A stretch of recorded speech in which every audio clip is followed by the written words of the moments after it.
Se você puder, abra sua Bíblia em Josué, capítulo de número 24. Josué, capítulo de número 24.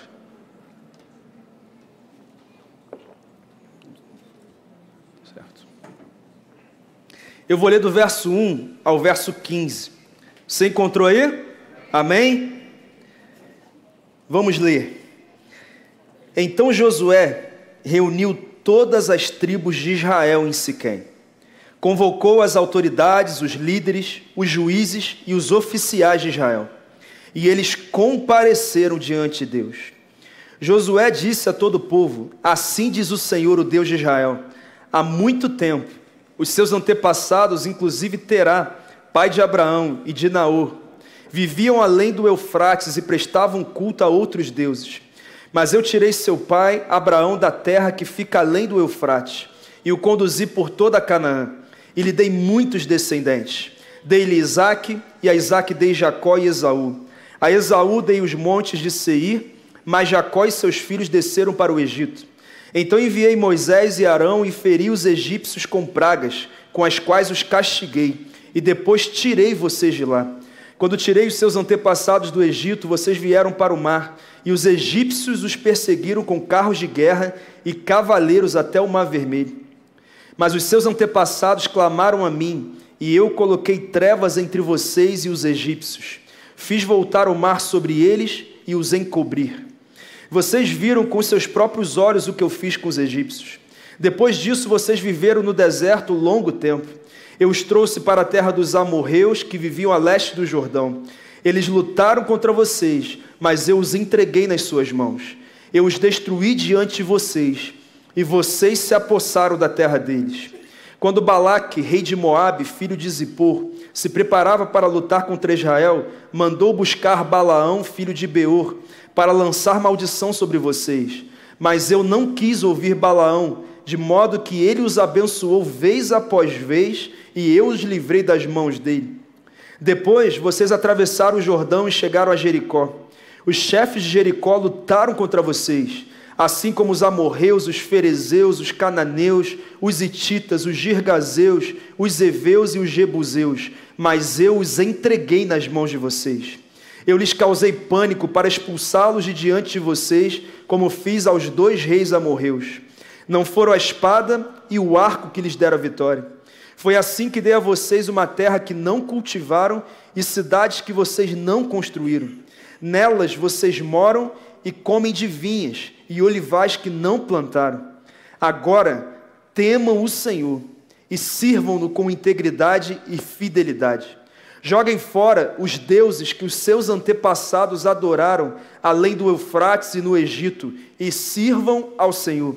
Se, porém, não agrada a vocês servir ao Senhor, escolham hoje a quem irão servir, se aos deuses que os seus antepassados serviram além do Eufrates, ou aos deuses dos amorreus em cuja terra vocês estão vivendo. Mas eu e a minha casa serviremos ao Senhor. Que o Senhor nos revele a sua palavra, amém? O tema dessa palavra é dia de decisão. Acabou o tempo da procrastinação. Chegou o dia de você tomar decisões que já devia ter tomado há muito tempo. Em qualquer esfera da sua vida que seja. Chegou esse momento.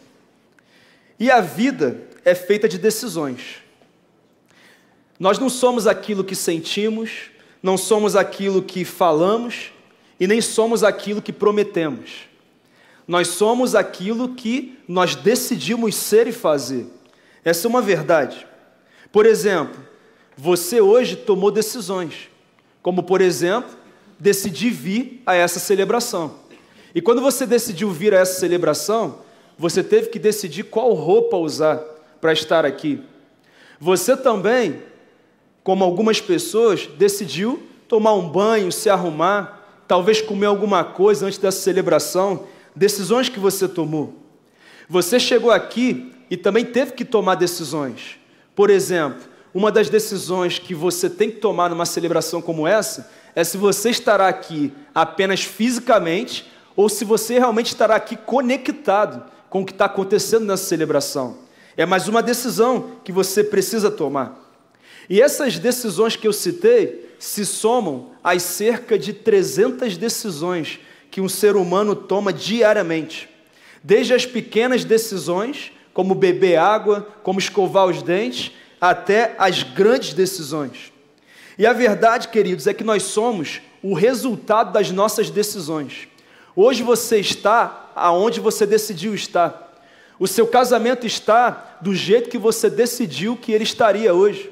A vida do seu filho, a sua carreira, a sua vida financeira, o seu ministério, tudo isso é resultado das decisões que você tomou no passado. Todos nós. Inclusive, aqui existem pessoas que estão celebrando por decisões acertadas que tomaram no passado. E ao mesmo tempo também temos aqui pessoas que estão sofrendo, talvez chorando, lamentando por decisões erradas que foram tomadas no passado. Também é uma verdade que todos aqui precisam tomar decisões hoje, nos próximos dias, nas próximas semanas, nos próximos meses. E ainda bem que você está aqui, porque hoje o Senhor vai te direcionar a decidir de forma que Ele seja glorificado e a tua felicidade seja completa. Amém? E o capítulo 24 de Josué poderia ter como tema Dia da Decisão. Porque, na verdade, ele é muito direto. Josué começa fazendo uma retrospectiva da história de Israel. E eu posso te dizer com todas as letras que não havia lugar melhor para esse discurso tão emocionante que nós conhecemos e que tanto mexe com a gente. Ele estava em Siquém, o lugar onde Deus liberou a promessa sobre a descendência de Abraão. O lugar onde Jacó levantou um altar de adoração a Deus. Um lugar no qual, no capítulo 8, o povo renovou a sua aliança com Deus, reafirmou essa aliança. Só que agora, no capítulo 24, o povo ainda era vacilante. O povo já estava na terra prometida, mas ainda tinha um coração dividido, um coração inconstante, não sabia de fato se estava decidido ou não a servir o verdadeiro Deus. Na verdade, eles tinham um coração totalmente inconstante. Alguns dias eles serviam o verdadeiro Deus, em outros momentos serviam a deuses fabricados, deuses de seus antepassados. Às vezes serviam a vontade de Deus, às vezes escolhiam a própria vontade. Era um coração dividido. E agora, nessa nova fase, na Terra Prometida, os desafios não tinham acabado. Mais desafios viriam. E eles precisavam decidir com quem eles estariam diante desses desafios, com um Deus verdadeiro ou com qualquer outro Deus criado por eles. Então, Josué vem e convoca o povo para um discurso pesado, direto. Josué morreria poucos dias depois desse discurso. Ele chega para o povo, convoca todo mundo e fala o seguinte: não dá mais para vocês andarem com o coração dividido. Não dá mais para vocês andarem debaixo de uma inconstância. Vocês têm que tomar uma decisão. Vocês têm que escolher a quem vocês vão servir. Quem vai ser o Deus da vida de vocês? Será o Deus verdadeiro ou os deuses dos seus familiares, dos seus antepassados? Não dá para esperar. Eu não sei o que vocês vão decidir, mas eu tomei a minha decisão. Eu e a minha casa serviremos ao Senhor. Essa é a nossa decisão. A decisão da minha família. Josué disse, é estar no centro da vontade de Deus. Hoje é o dia D, vocês têm que tomar uma decisão. Sabe, queridos, a verdade é que hoje também é um dia D para cada pessoa aqui hoje. Porque tem decisão que você está procrastinando. E hoje Deus está dizendo, até quando você vai procrastinar fazer o que eu já te disse para fazer? Você vai esperar mais quanto tempo? O que o Senhor está dizendo hoje é que acabou o tempo da procrastinação. Você precisa tomar uma decisão. E esse texto nos ensina muito sobre isso. O que nós aprendemos sobre o dia de decisão? Em primeiro lugar, toda mudança coletiva começa com uma decisão individual. Olha o que diz o verso 1. Então Josué reuniu todas as tribos de Israel em Siquém. Convocou as autoridades, os líderes, os juízes e os oficiais de Israel. E eles compareceram diante de quem? Diante de Deus. O texto conta que Josué reuniu o povo inteiro para comunicar a decisão. uma decisão individual, uma decisão que ele tomou, uma decisão individual, mas que se transformou numa decisão coletiva, porque o posicionamento que ele assumiu fez com que a casa dele o acompanhasse e, consequentemente, o povo inteiro. E eu sei que muitos aqui presentes hoje estão na expectativa por mudanças coletivas, mudanças na família, mudanças no casamento, mudanças na vida do filho, mudanças na empresa, mudanças na célula, mudanças na vida financeira, mudanças na igreja, mudanças nos vários segmentos da vida. E eu quero te dizer uma coisa muito direta: toda mudança coletiva começa com uma decisão individual. Muitas vezes nós estamos focados na mudança do todo, mas esquecemos que é a nossa mudança, é a nossa decisão que impacta o todo. O que eu quero dizer é que antes de focar nas decisões que pessoas do seu convívio precisam tomar, você precisa focar nas decisões que você precisa tomar. Aquilo que você ainda não decidiu. Quem precisa hoje decidir mudar, decidir por algum caminho, é você. É você que vai iniciar o processo de mudança, de decisões importantes, nos contextos em que você está inserido. Se você puder, fala para o teu irmão, você tem que tomar uma decisão hoje. Nem sei qual é, mas Deus mandou te falar. Tem que tomar uma decisão. E querido, deixa eu te falar uma coisa. As decisões que você começar a tomar hoje aqui vão impactar a tua casa, a tua parentela. Gerações vão ser impactadas pelo que você vai decidir aqui. A verdade é essa. Só que quem lê as palavras de Josué no capítulo 24, precisa também lembrar do Josué do capítulo 1. Ele não foi sempre esse homem fervoroso e decidido. O que aconteceu no capítulo 1? Quem morreu? Moisés. O grande líder morreu. E a Bíblia conta que Josué perdeu o chão. O povo perdeu o chão. E eles ficaram 30 dias de luto. É como se a promessa tivesse acabado. Já era. Moisés foi embora. Não vai dar mais certo. Não vai acontecer. Sabe quando que esse luto terminou? Quando Deus disse: ô Josué, o teu chão nunca foi Moisés. Eu que sempre fui o teu chão. A minha promessa é o teu chão. E você não precisa de Moisés para seguir em frente. Você precisa confiar em mim, ser forte, corajoso, um homem decidido, não se desviar nem para a direita e nem para a esquerda, se levantar, e eu vou te fazer atravessar o Jordão, e vou dar a terra que eu prometi aos seus antepassados. Eu vou fazer isso. E o que Josué fez diante do que Deus falou? Ele decidiu se levantar. Ele confiou em Deus. E a decisão individual dele fez com que um povo inteiro que estava de luto se levantasse, atravessasse o Jordão a seco e começasse a conquistar a terra prometida. O povo estava na terra prometida no capítulo 24, porque Josué tomou a decisão no capítulo 1. Tem coisa que não aconteceu em contexto da sua vida, porque você ainda não tomou a decisão de deixar Moisés e seguir debaixo da palavra que o Senhor deu a você. E isso é tão importante para a gente entender. Tem decisão que você sabe que tem que tomar, mas está esperando, talvez algo mais acontecer, talvez outra pessoa tomar uma decisão, talvez o caminho para você decidir se tornar mais fácil, mas não é assim que funciona.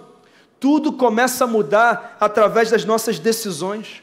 Não dependa de outras pessoas ou de outros acontecimentos para tomar decisões em Deus.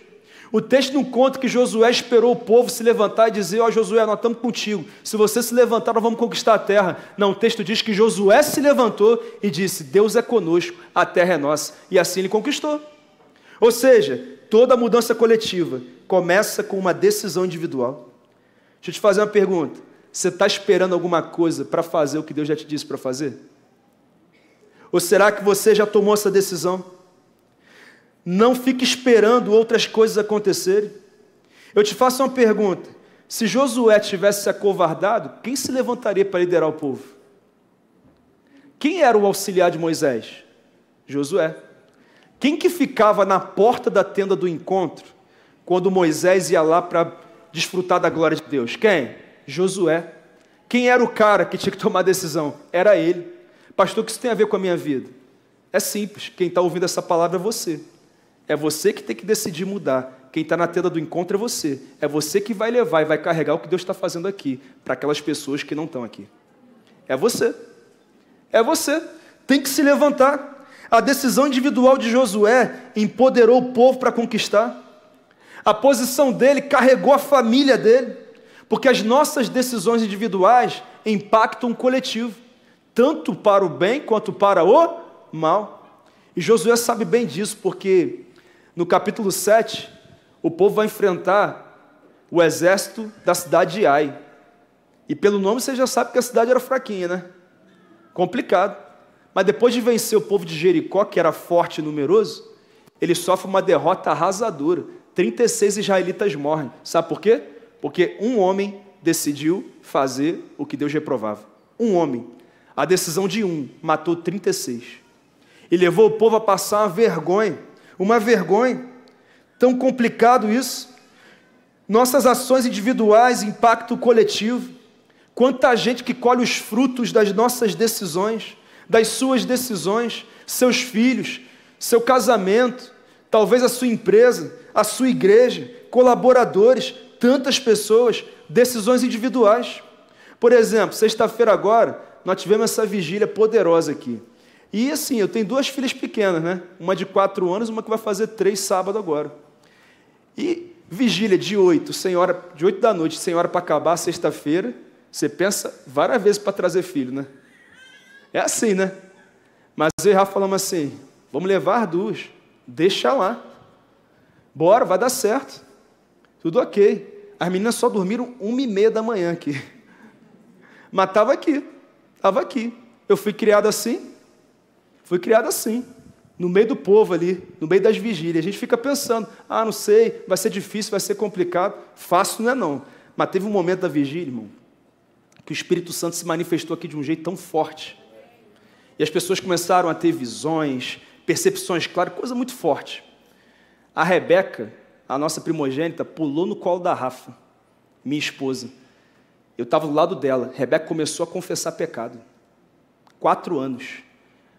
Aí nós perguntamos, filho, por que você está fazendo isso? Porque Deus mandou. 4 anos. Se ela estivesse em casa, não teria essa experiência. As nossas decisões impactam a nossa casa. Se não tivéssemos com as meninas aqui, essa experiência elas não teriam. Eu não tive essa visitação de Deus com 4 anos de idade. Ela teve. Você está entendendo? Você sabe como é que é pecado de criança, né? Comi doce escondido. Bati na minha irmã. É assim, irmão. É assim, né? É isso. Ou seja, confessou. Experiência de arrependimento. A criança de 4 anos. Eu nunca vi isso acontecer, irmão. Nunca vi. Você já viu? 4 anos? Complicado. Tem experiências com Deus que os nossos filhos não têm por causa de decisões nossas. A verdade é essa, porque nós temos muitas justificativas para não levar os nossos filhos a viver algumas coisas. E de repente você ouve isso e fala, é mesmo, pastor, é por isso que eu sofro tanto hoje, porque o meu pai era assim, porque a minha mãe era desse jeito, porque na minha casa as coisas eram assim, na minha descendência a coisa foi feia, e tanta coisa aconteceu, e tanta situação aconteceu, e é muito complicado. Ei, deixa eu te falar uma coisa, não são as nossas condições, mas são as nossas decisões que determinam o nosso destino. Se as coisas não estão bem, é porque você não decidiu mudar essa realidade. Pastor, mas você não sabe o que eu estou vivendo. Você não sabe o tamanho do desafio. Irmão, Deus resolveu o problema do pecado através da decisão de um homem. Olha o que diz Romanos 5,15. Entretanto, não há comparação entre a dádiva e a transgressão. De fato, muitos morreram por causa da transgressão de um só homem. Mas a graça de Deus, isto é, a dádiva pela graça de um só, Jesus Cristo, transbordou ainda mais para muitos. Sabe o que ele está dizendo? Através de Adão, de um homem, o pecado entrou no mundo, a morte e a destruição. Aí Deus mandou um homem, Jesus, por causa da morte e ressurreição. Agora a graça, que é muito mais poderosa que o pecado, faz com que aquilo que a gente sofre com o pecado seja vencido, e a partir de agora nós desfrutamos da graça de Deus. Sabe como? Através da decisão de um homem. Se você decidir hoje, se acaba com essa influência maldita que você recebeu na sua casa. Se você decidir hoje, teve um irmão outro dia que falou, pastor, fumava há muitos anos, Vim aqui na igreja, me entreguei ao Senhor, me entreguei mesmo. E eu fui fazer prova, que vocês falam que Deus é poderoso, é sobrenatural. Sabe o que eu fui fazer? Fui botar um cigarro na boca. Comecei a passar mal, pastor. Eu odeio cigarro. Minha mulher bebia pra caramba, pastor. Pensa numa mulher que bebia até cair. Ela viu o que Deus fez na minha vida e ela falou, se fez na vida do meu marido, pode fazer na minha. Minha mulher não bota uma gota de álcool há meses na boca. A decisão de um marido de tomar uma posição com Deus. Mudou a vida da esposa. Tem filho, vai mudar a vida do filho. É assim que acontece. Deixa eu te fazer uma pergunta. Você está carregando os seus aonde com as suas decisões? Para onde a tua família está indo? Eu vi hoje aqui 50 crianças no segundo andar, na escola do avivamento. Pensa uma loucura. Pensa loucura, irmão. Os pais trouxeram. Domingo de manhã, cedo, crescendo ali, conhecimento da palavra, crescendo. As crianças não ficam lá brincando não, irmão. Fica lá recebendo palavra. Pastoreio, culto, adoração, louvor. É isso. A nossa oração é que, por fazermos a nossa parte, os nossos filhos escolham sempre a melhor parte. Amém? É isso que nós fazemos. Segundo, eu aprendo nesse texto que Deus já fez a parte dele. Ah, não, pastor, estou esperando Deus fazer. Irmão, Deus já fez. Ah, não, pastor, estou esperando Deus dar mais um passo, me dar mais um sinal. Irmão, Deus já deu todos os sinais necessários para você entender o que você tem que fazer. Deus já falou tudo que tinha que falar para você entender o que tem que fazer. Inclusive, essa celebração é mais uma vez Deus falando com você. E o texto conta que o próprio Deus começa a falar com o povo sobre todo o processo que levou até o capítulo 24 de Josué. E ele diz... Olha aqui, vocês eram idólatras. Os antepassados de vocês eram idólatras. Eu fui lá na Mesopotâmia, lá em Ur dos Caldeus, e fui até Abrão, que era filho de um homem idólatra. E eu disse, eu vou mudar a tua história, eu vou fazer de você uma grande nação que vai me servir. E eu fiz isso, e eu dei a Abraão, eu dei a Isaac. Isaac foi o início da descendência dele. Isaac gerou Esaú e Jacó. Esaú foi para os montes de Seir, Jacó foi para o Egito, e o povo começou a crescer, a promessa começou a se cumprir, e o povo era tão numeroso que o faraó ficou desesperado, decidiu escravizar o povo, mas o povo não parava de crescer, e o povo começou a clamar e pedir para que eu interferisse, e eu decidi interferir. Eu fui lá no deserto, resgatei um ex-assassino, um assassino foragido, chamado Moisés, falei com ele numa sarça ardente, e eu disse, eu te chamei para ser um libertador, eu escolhi você, e ele volta para o Egito, e ele vai liderar o povo na saída, no êxodo. Deus envia 10 pragas, Deus coloca o povo de frente para o mar vermelho, pela primeira vez na história, o mar é aberto, o povo passa seco, os egípcios vêm atrás para tentar trazer o povo de volta, o mar se fecha, eles morrem, o povo é conduzido por Deus no deserto, desafios vêm, 40 anos, eles chegam em Canaã, ainda tinham 7, 8 povos inimigos, e eles vão conquistando povo a povo, território a território, e Deus vai lembrando a eles que Ele fez o que era necessário, e Ele disse assim, agora a bola está com vocês. Eu fiz o que vocês não teriam condição de fazer. Milagre atrás de milagre. Não tem como duvidar que eu existo, que eu sou poderoso. Eu fiz tudo que tinha que fazer. Você não precisa de mais nada. Agora, a decisão está com vocês. Sabe por quê? Porque Deus já fez a parte dele. Mas você sabe que nesse caminho, muita gente morreu. Porque alguns israelitas, na verdade muitos, que foram milhões, decidiram murmurar, decidiram reclamar, e acabaram morrendo no deserto. Não viram a promessa se cumprir. Josué também cometeu alguns erros. Eu já contei do relato contra a cidade de Ai, mas tem um outro relato, lá no capítulo 9, quando eles estão com os gibeonitas. E o texto conta que os gibeonitas estudaram Israel, e eles sabiam, assim, como entrar nos costumes deles. E eles disseram assim, nós não somos daqui não, nós somos um povo de outra terra, a gente pode ficar com vocês? E aí Josué faz uma aliança com esse povo. Um problema sério, porque Deus tinha dado duas ordens, não façam aliança com povos estrangeiros, e se fizerem, não quebrem a aliança. Quando eles descobriram que os caras eram, na verdade, daquela terra, eles não podiam quebrar a aliança. Resultado, era para ser a terra de Canaã inteira, mas a região dos gibeonitas eles não conquistaram. Decisões. Até hoje isso é um problema. Você vai lá no Monte Moriá, Se você quiser visitar lá o sicômoro que Zaqueu subiu para ver Jesus, tem que pedir autorização, porque é território palestino.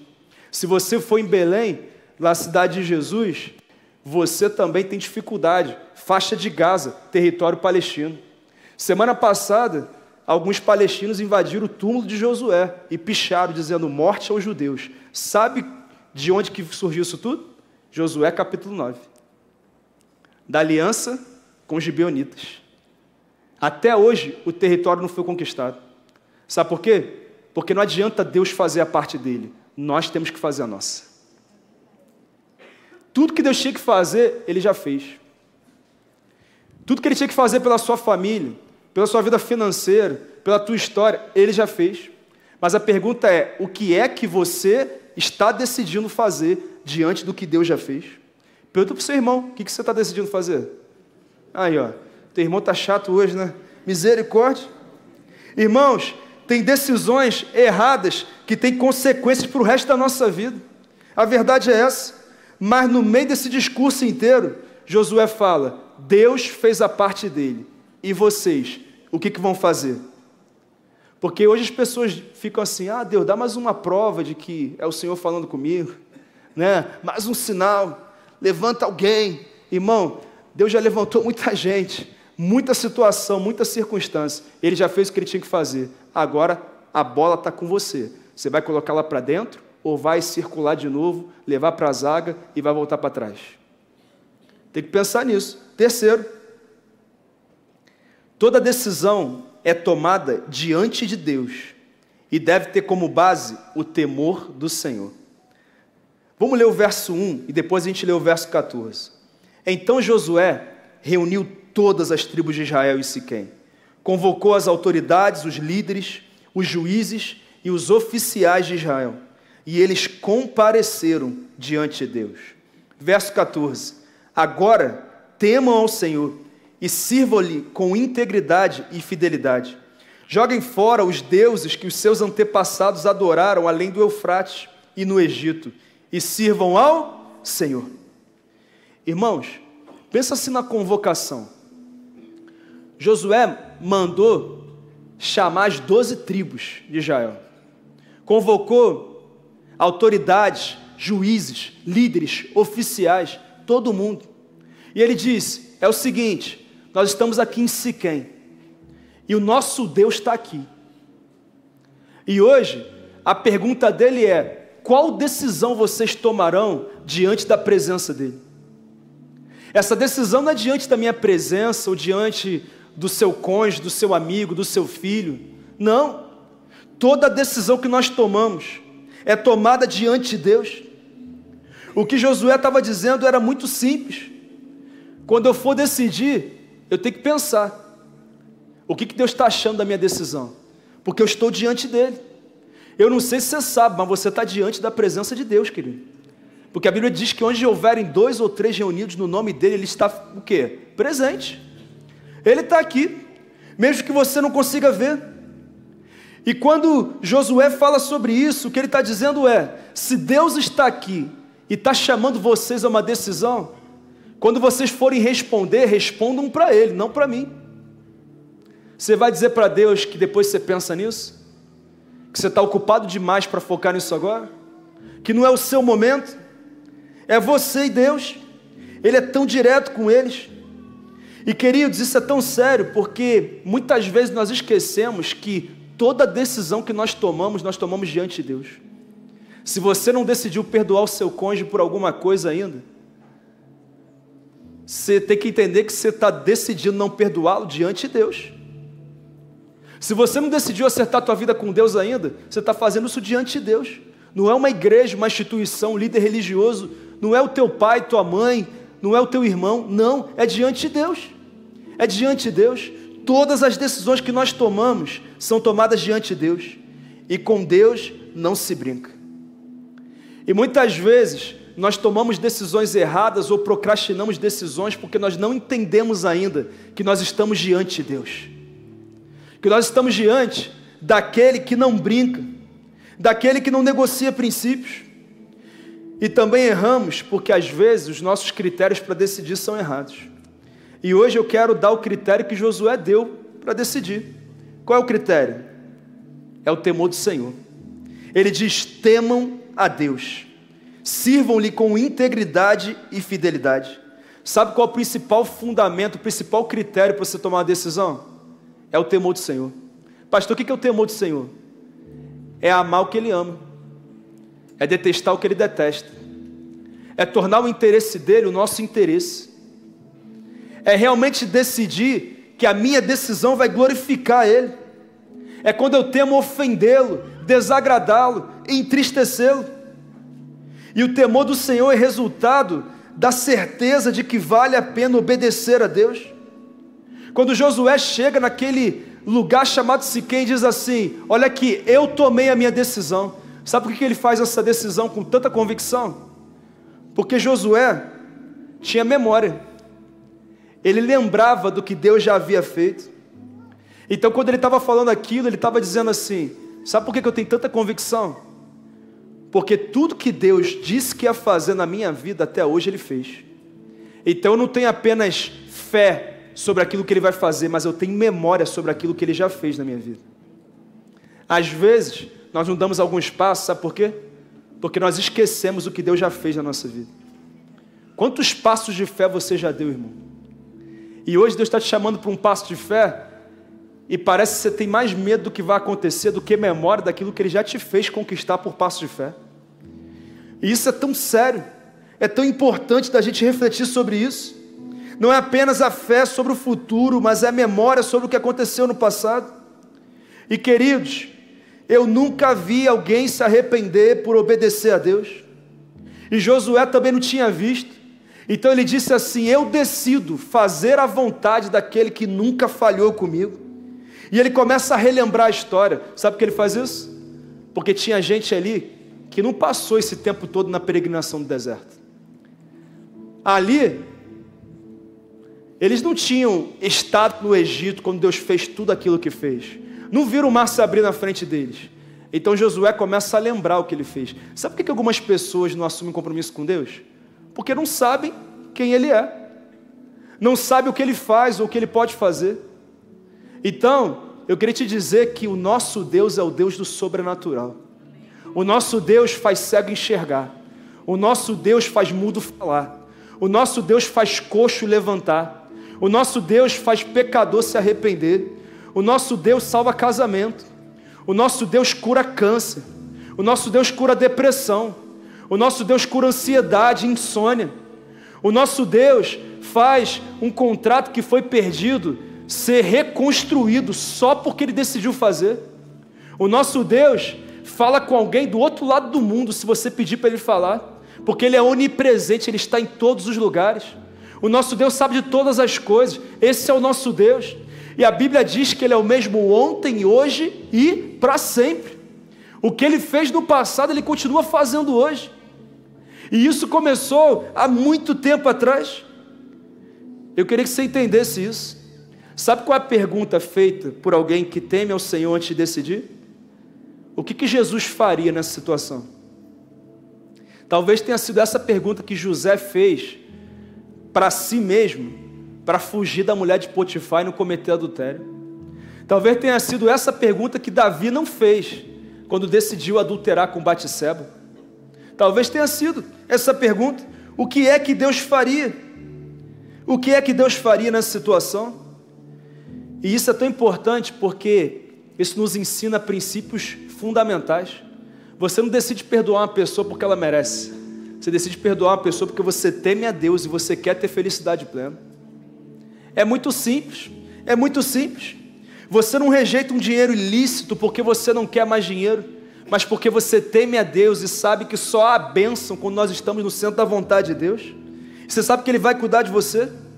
Você não abre uma célula porque você não tem nada mais para fazer, irmão. Você abre uma célula porque você teme a Deus. E você sabe que se você não tiver responsabilidade ministerial, você vai viver muitas vezes como um crente atrofiado. Como alguém que está atrás de um monte de coisa e está vivendo aquém do que pode viver. É crente, é servo de Deus, é serva de Deus, mas não está ativado para viver de fato o que Deus chamou a viver. É um fato, é temor do Senhor, é temor do Senhor. Você o faz porque você teme a Deus e sabe a importância de obedecê-lo. Então Josué convoca aquele povo e fala assim: vocês estão em dúvida, né?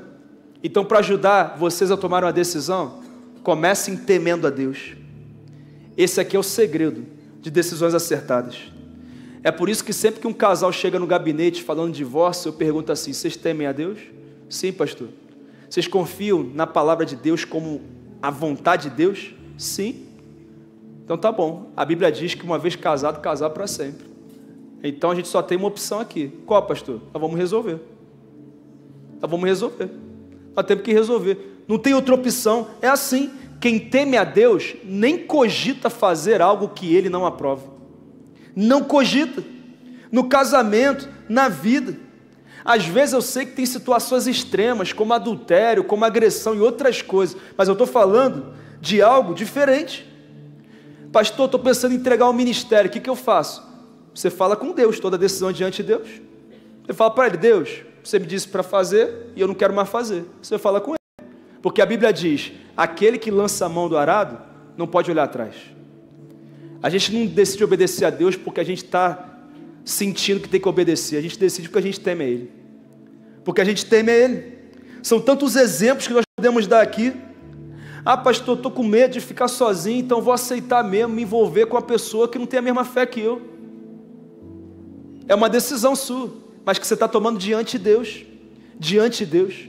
E a Bíblia diz: não vos associeis a um jugo desigual, porque não há comunhão entre o crente e o descrente. É o que a Bíblia diz. Ah, pastor, mas a nossa fé é parecida. Irmão, ser parecido não é ser igual. Você pode dizer? Ser parecido não é ser igual. Toma cuidado para não se enganar. Ah, porque parece, fala das mesmas coisas assim, não é tudo igual não, mas parece. Irmão, minhas filhas, todo mundo pergunta se são gêmeas. Porque se parece, anda com a mesma roupa, né?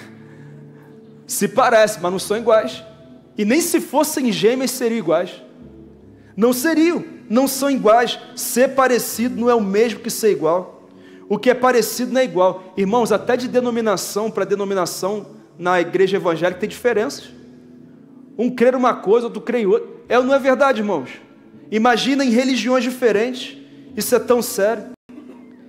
Você tem que saber se essa decisão que você está pensando em tomar hoje está baseada no temor do Senhor ou na sua própria vontade. Porque a nossa vontade é baseada no nosso coração. E a Bíblia diz que o coração é enganoso. Mas a vontade de Deus é boa, perfeita e agradável. Mas em penúltimo lugar, a indecisão é um problema sério. Quem aqui conhece gente indecisa? Pastor, eu. Chega no restaurante, não sabe se come camarão, carne ou ovo. Complicado, né? Não sabe. Olha o que diz o verso 14, o verso 15.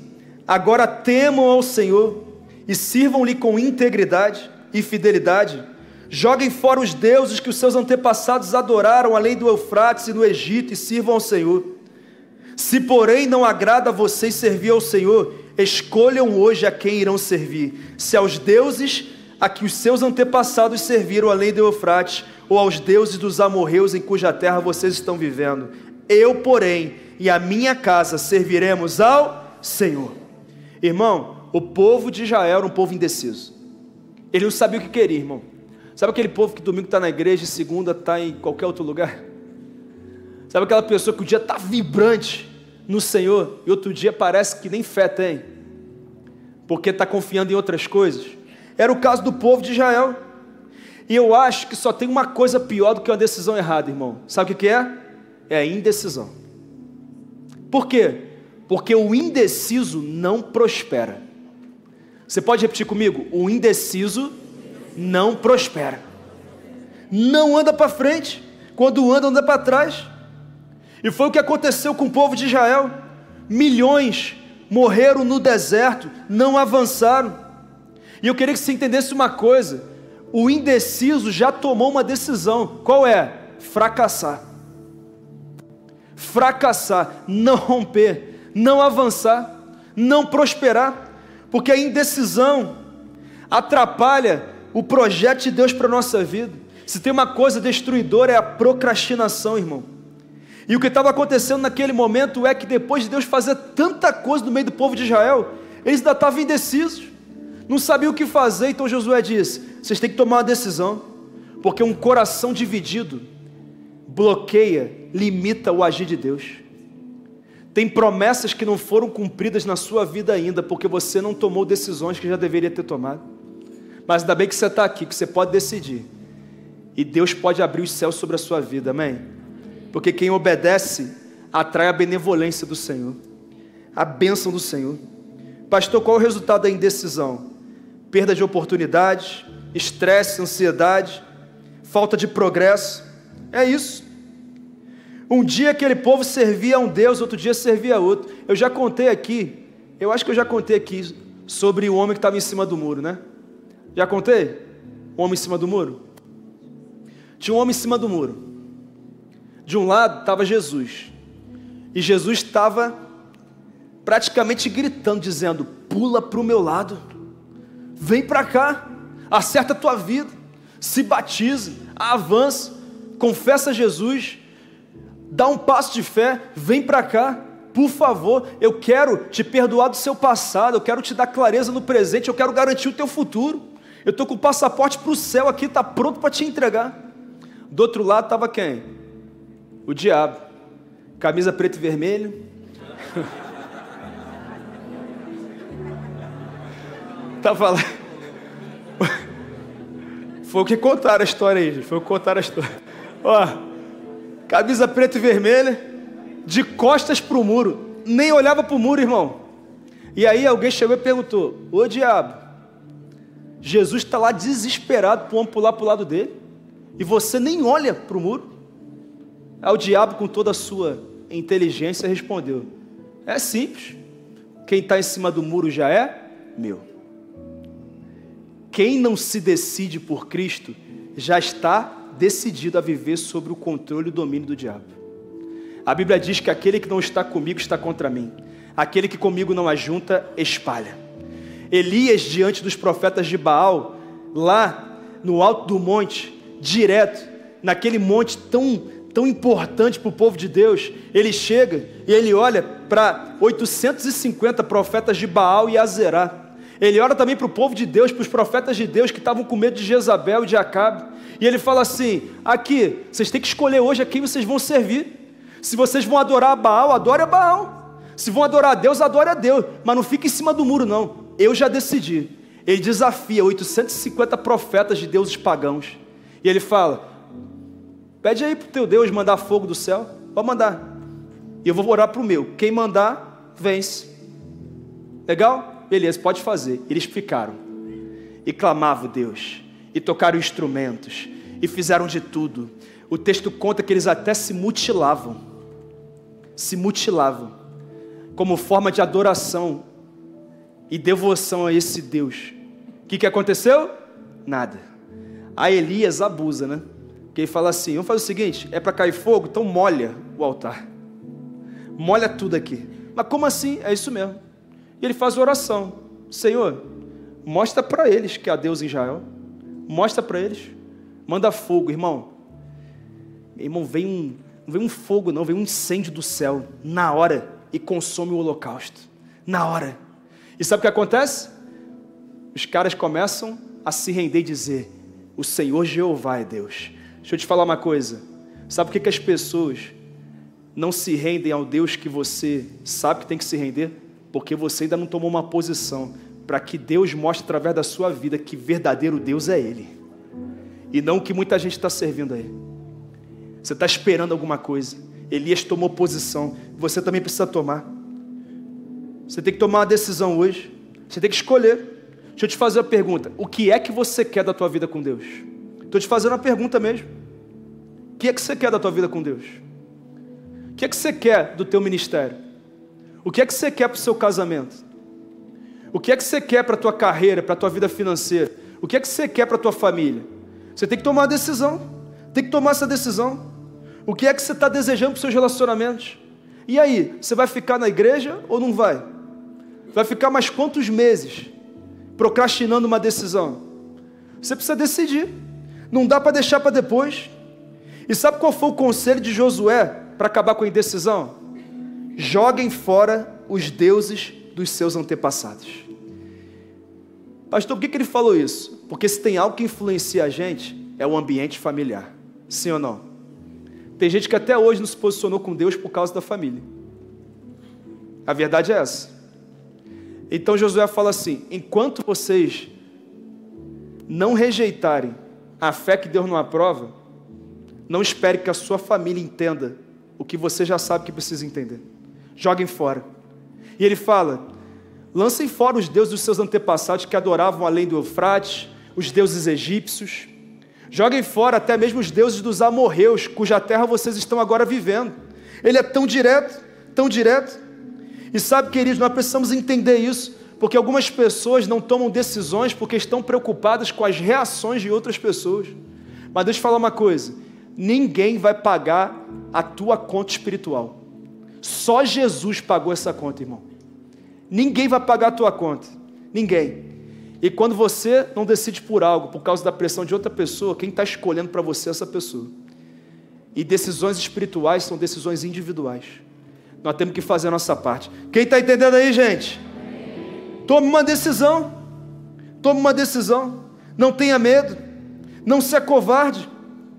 O problema é que muitas pessoas temem mais as pessoas do que a Deus. E isso é assustador. O próprio Jesus disse que veio não para trazer paz, mas para trazer espada. Como assim, pastor? É porque a cruz é uma linha divisória, irmão. Quando a cruz marca a nossa vida, ela divide tudo. Primeiro que ela divide a história, antes e depois de Cristo. A sua história é dividida. Mas ela também gera divisão, porque nem todo mundo vai gostar da decisão que você tomou. Sabe, querido, você tem que tomar uma decisão. Você precisa ter uma igreja para chamar de sua. Uma igreja para pertencer. Você precisa ter uma liderança espiritual. Você precisa dar passos que Deus já te chama a dar há muito tempo. Você precisa romper no teu ministério. Você precisa parar de se apegar às dores do passado, ao que não funcionou no passado, e começar a permitir que Deus reconstrua o teu presente e te abençoe para o teu futuro. Você precisa fazer isso. Isso é tão importante. E Josué disse: eu não sei se vocês vão fazer, mas eu já fiz. Eu e minha casa serviremos ao Senhor. Mas em último lugar, eu aprendo nesse texto que os atos memoriais fortalecem nossas decisões. Vamos ler os versos 25 a 27? Naquele dia, Josué firmou um acordo com o povo em Siquém e lhe deu estatutos e ordenanças. Josué registrou essas palavras no livro da lei de Deus. Depois ergueu uma grande pedra ali, sobre o carvalho, perto do santuário do Senhor. Então ele disse a todo o povo: vejam esta pedra, ela será testemunha contra nós, pois ouviu todas as palavras que o Senhor nos disse. Será testemunha contra vocês, caso sejam infiéis ao seu Deus. Irmão, pensa no discurso de Josué. Você acha que depois de um discurso desse, alguém ia dizer não, irmão? Com a pressão que ele colocou no povo ali, com a convicção que ele falou, ele chega e fala: e aí? E o povo diz assim: ô Josué, a gente não é nem louco de não tomar uma decisão de servir a Deus de todo o coração. A gente não é nem louco. Por 3 vezes eles dizem: nós vamos servir o Senhor, nós vamos tomar uma posição, nós não vamos mais procrastinar não. Aí Josué, já conhecendo o povo, ele: então tá bom, então nós vamos aqui registrar isso no livro da lei, e nós vamos levantar um altar, nós vamos colocar uma pedra aqui, e vai ser um memorial para representar a decisão que vocês estão tomando diante de Deus. Quando Israel vê essa pedra, vão se lembrar da aliança, vão se lembrar. Ele transformou a decisão falada num ato memorial.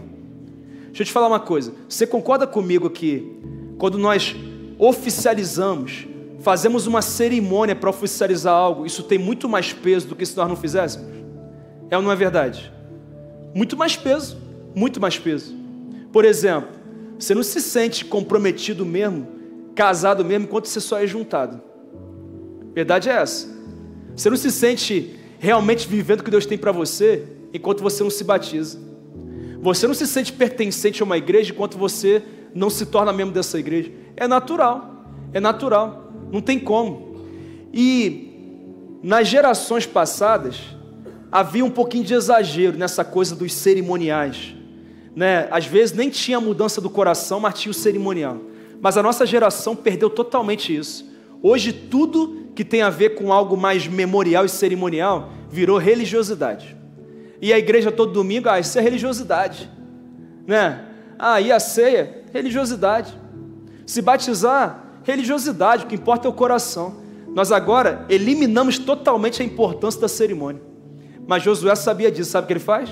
Ele diz, vou pegar essa pedra, vou levantar aqui, agora é um memorial. Vocês decidiram. Se um dia vocês pensarem em voltar atrás, vocês vão lembrar desse memorial aqui. Pastor, o que você está falando? Que você precisa transformar num memorial o que você está decidindo com Deus. Um memorial. Jesus ceiou, Jesus se batizou, Jesus frequentava lugares de culto.